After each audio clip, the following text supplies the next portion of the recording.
Hey everybody, it's me Jessie. So today in this video I'm going to be making a French meat pie. This is something that we always used to make at Christmas time, Christmas Eve, but we're making one now because this is what the guys want to eat for dinner. So this is what we have so far. One onion. I have one onion. Oh, I can't do this with this thing. One onion browning in my cast iron skillet right here. It's diced up really small. And then I have like 4 potatoes that I boiled and mashed with nothing, just mashed potatoes there. Then I have 2 pounds of ground pork, 1 pound of ground beef. I've already sauteed up some, about 5 or 6 strips of bacon, cut them into little lardons, and sauteed them up. So the first thing is to do the bacon, and then the second thing is to take the bacon out of the skillet and then put your onion in the bacon grease and cook it in that. So that's what I'm doing right now. It's ready to go. It's been cooking. Want to get it nice and soft. You're going to add your ground beef and your ground pork.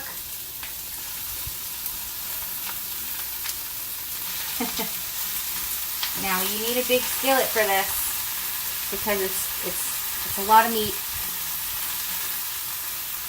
You're going to get that in there. You're going to mash it on up, brown it up, cook it all the way through.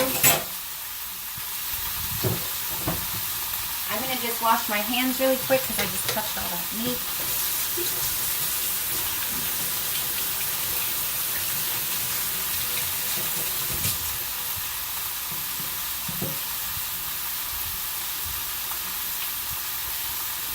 So, I got the meat in the skillet ready, and I'm just going to take a fork and just, I'm going to get a hot holder because this gets hot. So I'm just going to press it into, I want to get it all cooked, browned, cooked all the way through, no more pink.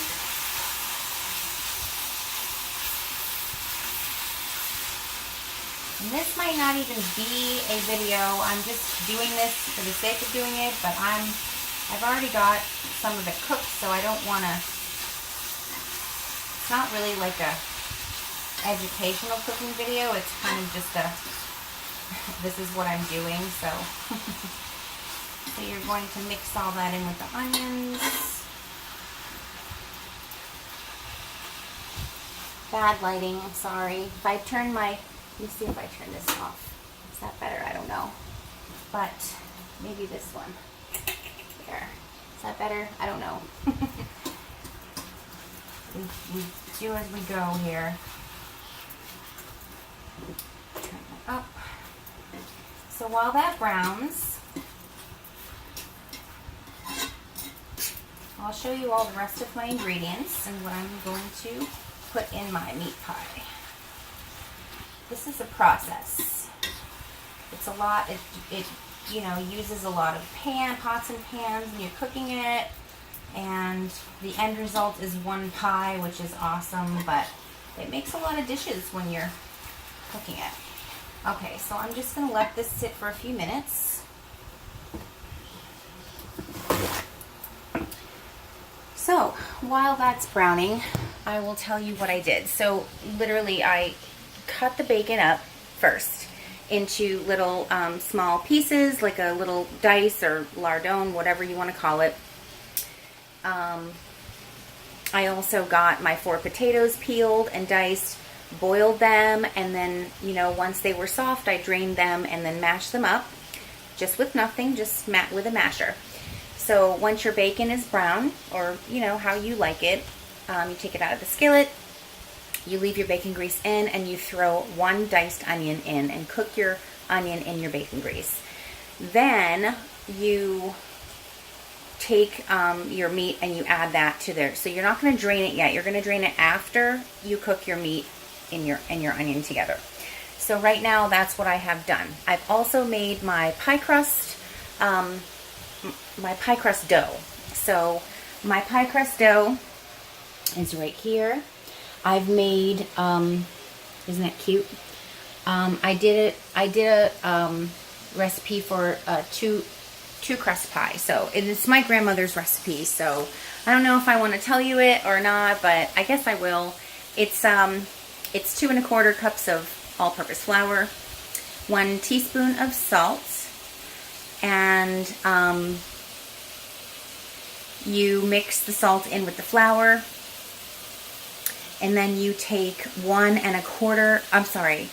You take 1/3 of a cup of that dry mixture out, and you add it to a coffee cup or whatever you want to do, and then you make a slurry with 1/3 of a cup of water. So it's basically, you mix all your dry ingredients, and then you take 1/3 of a cup of it out, mix it with 1/3 a cup of water, and you make a slurry. Then you take a cup and 2 tablespoons of Crisco, and you add that to your original flour mixture, and you cut it in with a pastry blender or 2 crisscross knives, whatever you want to do, just however it works for you. I have a pastry blender, so I just use that. And once you get your Crisco cut into your flour, it's supposed to look like, like the size of little peas or whatever. So you just do that, and then you add your slurry back to, sorry, I'm just trying to cook this meat at the same time. You add your slurry back to your dry ingredients, your flour and your cutting Crisco, and it will form a dough, a ball of dough. Now and then I split it into 2 to make top and bottom crust. So some people like to put it in the refrigerator and refrigerate it so that the gluten has time to, develop and set up. I have done that before, but I also do not, I find that when I make it, I actually like to roll my pie crust out at room temperature, because for me, I don't know, it just always works better for me. So you can refrigerate it if you like. I have done that in the past, but it doesn't really, it's all how you like to do it. So that's what I have done so far. And I'm about to roll out my pie crust, my bottom pie crust, in a few minutes. And then after the filling, we're cooking the filling right now because it's going to be hot.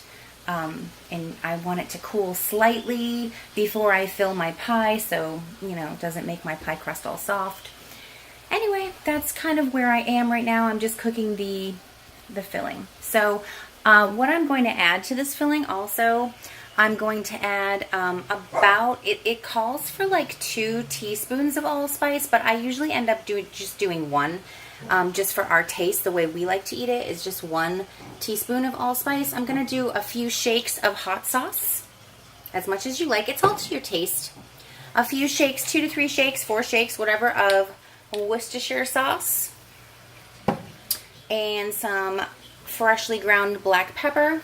And also maybe a little salt, just depending on, what. So I'm going to, after I cook all this meat, I'm going to drain all the fat off of it. So we're going to do that, and then we're going to throw it into a big bowl and add our mashed potatoes, just straight mashed, like plain potatoes mashed, to the meat mixture. Mix that up really, really well, and then we will add our seasonings and our bacon bits that we cooked up earlier. That's going to all go back in, but that's after you add your potatoes. So you want to put your potatoes in first. Anyway, that's where I am right now. So I will you'll come back in a few minutes when I'm to that point, but I'm just finishing cooking the meat right now, so that's kind of boring. But anyway, hang on, and I'll be back in a few minutes. Okay, thanks. Okay, I'm back. So I've just drained all my meat off. It's in this bowl. It's cooked, and now I'm going to add the potatoes.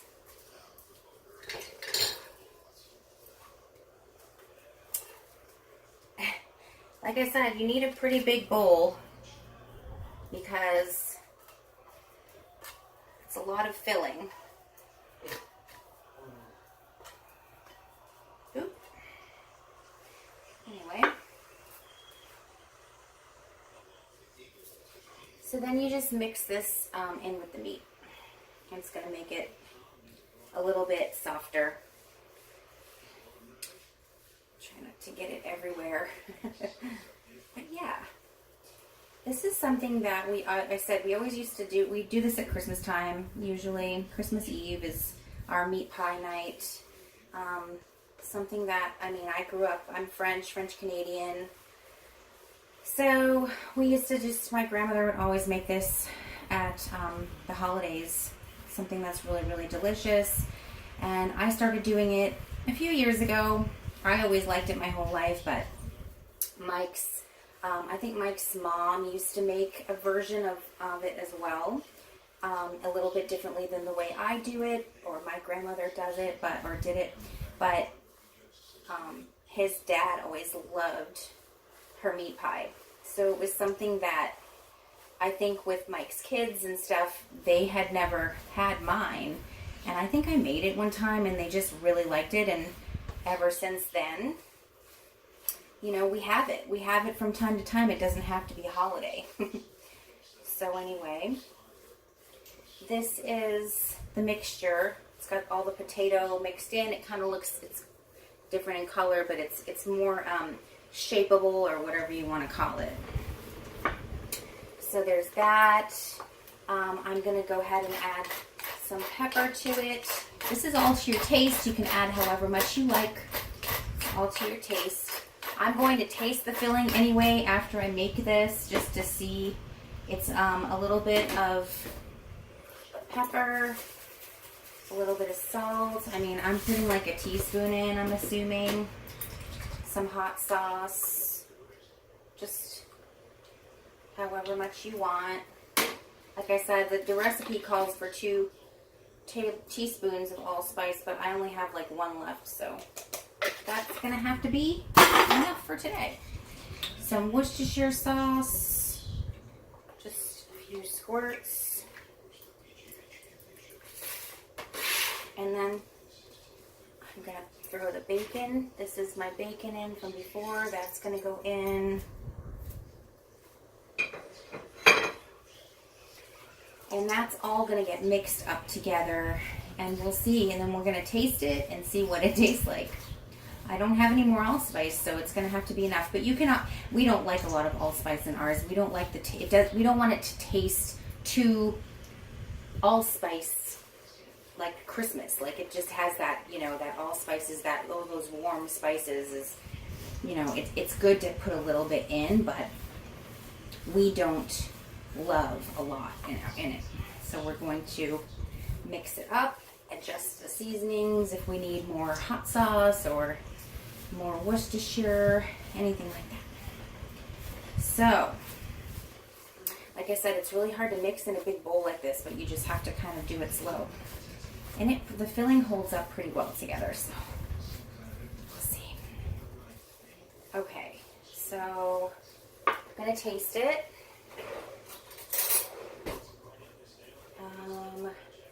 Everything's cooked in here, so it should be okay.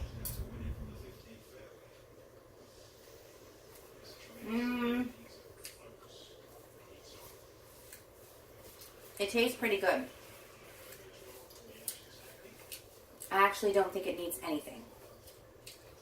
I mean, sometimes I end up adding more hot sauce and Worcestershire, but this one, I think I put enough in there that I don't need to. So we're good to go. I'm going to move this. This is our filling. Can let it cool for a little while. It's still pretty hot. So I'm going to move it off to the side, and I'm going to roll out this pie crust.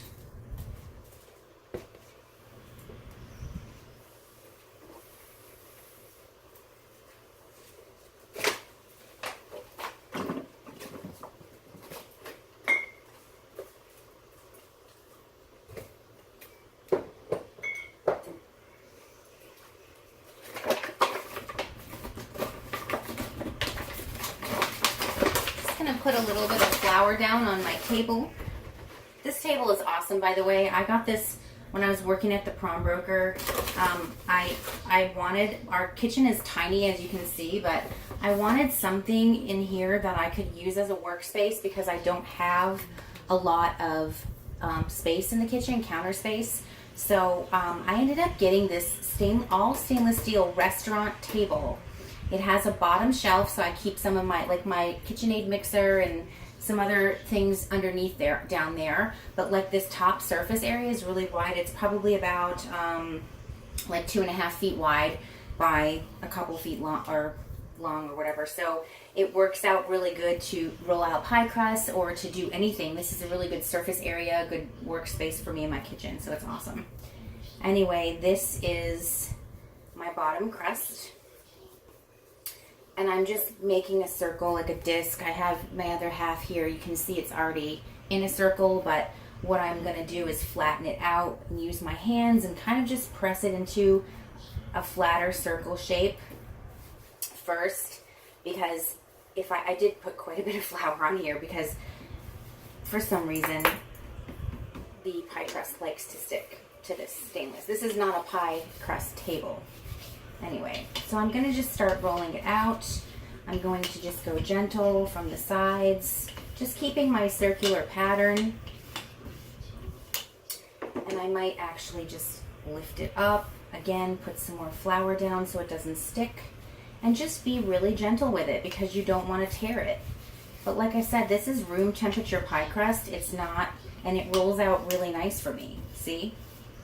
So I'm going to show you after I get it all rolled out. But it's basically, you know, you just kind of keep your, it's starting to stick a little.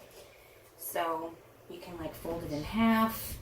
Just be gentle. Everything is just very gentle. That's all you do. With pie crust, you have to be really gentle. But I'm going to put a little bit more on top and just kind of spread it out, just so it doesn't, my rolling pin doesn't stick. Just be a little at a time, here and there. Beautiful. Pie crust is awesome. It's just a few ingredients, but you know, and a lot of people have trouble with it. I'm just going to basically do that. So I'll show you from the top. Let me get, I guess I'll get my floury hands, but I'll bring you with me.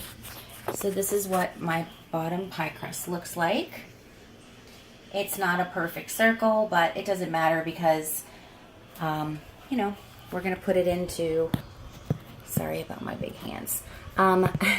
We're going to put it onto the bottom, onto the pie plate. So here's my pie plate. I just have a really shallow one. I lost all my good pie plates somewhere. I had really nice deep ones and I don't know where they went. So I'm going to use my rolling pan as an aid.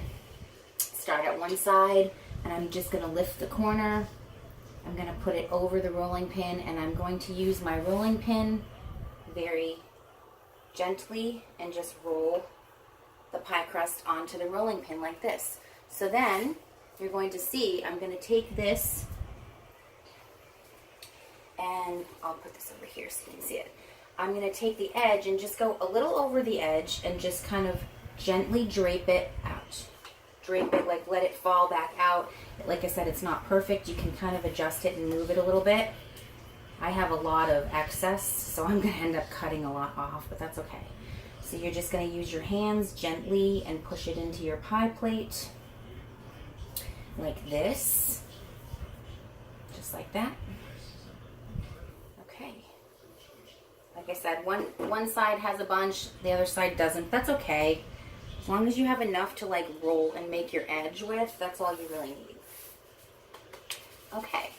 So then you're going to take your filling and you're going to fill this whole entire, try to get all of it in, but it's going to be a little difficult.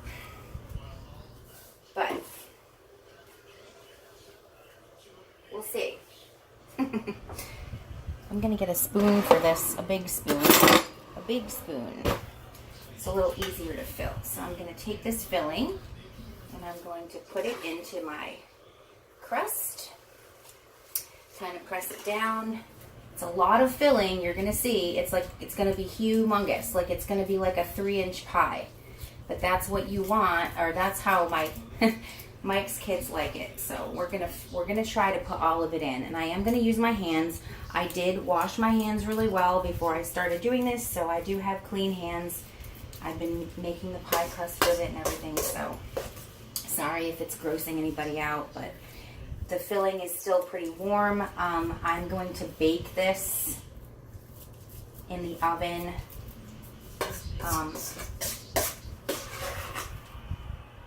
in a little while, but I almost got it all. Once I got it all in, then I'll show you what we do. Oh my gosh, okay. It's a lot of filling. So you're just gonna kind of press it down into one layer. So, and you want to kind of press it, you know, pack it in there so that when you bake it and then you cut a slice, it's going to have a nice, it's going to slice really nice and come out really nice. It's not going to fall apart. The potato in there is really going to hold it together. And then you've got all your bacon and all your seasonings and stuff. Okay, so I've got it's relatively flat in there. I'm just gonna wash my hands really quick, get all this meat off of them. So that's the filling, and then you just roll your top crust and do the same thing. You cover the top. This is just extra flour. I just decided to get instead of keeping my canister with flour, I just brought the excess in the bag. But again, push your crust. Let me move this out of the way a little bit. Okay, so you're gonna push your top crust down into a circle, flatter circle like this first, you know, with your hands. And then again, make sure there's like enough flour, and just start rolling. Just be gentle, really gentle. Again, roll it into a circle all different ways. Again, when you start to feel your rolling pin needs some more flour, I'm just moving things. If you had like a pastry board, that would be ideal, because then your crust is not going to stick as much as it does to this stainless steel, but this is what I have, so I'm working with it. Almost there.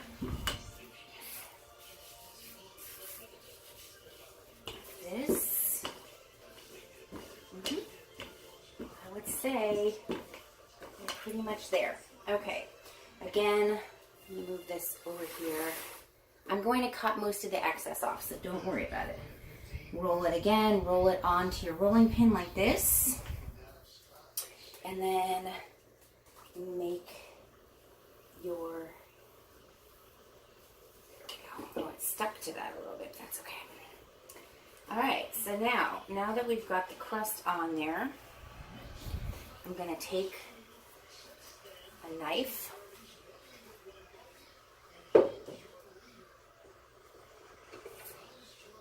just a little knife, and I'm gonna cut around the edges. What I want to do is make sure maybe like an inch from this edge of the pie plate, so that I don't have too much excess crust. This is all excess crust. I tend to roll them out a little bit too large, but that's okay. I don't like a thick pie crust anyway. So we're just going to go ahead and cut off the excess like this. Beautiful.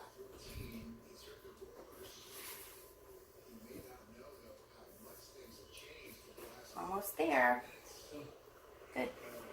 That's all the excess. Gosh, I could make like another whole pie. Anyway, that's my excess crust. So as you can see now, I have just the pie that is down there, and I'm going to just tuck the ends under. Some people tuck them up over. I like to tuck them underneath like this. I'm just going to start in one spot and just go ahead and tuck my little ends under like this. and kind of like into where the top of the pie plate. I'm going to kind of tuck it in there so that it doesn't come out. You can obviously do it the other way as well, but this is just how I've always done it. Like this. Alright. So once you've got all your ends tucked in, like this, then you can either leave it this way, which it looks pretty just like that, or you can do a crimping, which I'm going to probably do just a little crimping. You just take your two finger, the way I do it is take my two fingers and my one finger, and I kind of crimp, I hold like this, and I push and push. So you hold it, and then you just push with one finger like this, and you just make a little edge like this, a scalloped edge like that. Okay, and then once you have your edge done, just like that, I just make a few steam cuts in the top, and that's it. So I'll show you now. You can egg wash this if you like. I don't egg wash my meat pie, but you can, just to get a nice brown top. And that's going to be your pie right here. That's my pie. It's going to go in the oven. Doesn't look too bad. So that's my next step, is the oven at 425 degrees for probably 35 to 45 minutes. Just check it at like half an hour and make sure it's not browning too fast. But that's it. You just bake it for about 45 minutes at 425. Take it out, and then you're going to want to let it sit for a good like 10 to 15 minutes before you even eat it, because it will burn your mouth. But anyway, I hope you enjoyed this video. This is the way that my family makes our French meat pies, our tourtières. So I hope you enjoyed it, and thanks for watching, and we'll hope to see you in the next video. If you like this, please give it a thumbs up and subscribe to my channel. And again, thanks for watching. I love you all. We will talk to you later. Have a great day. Bye-bye.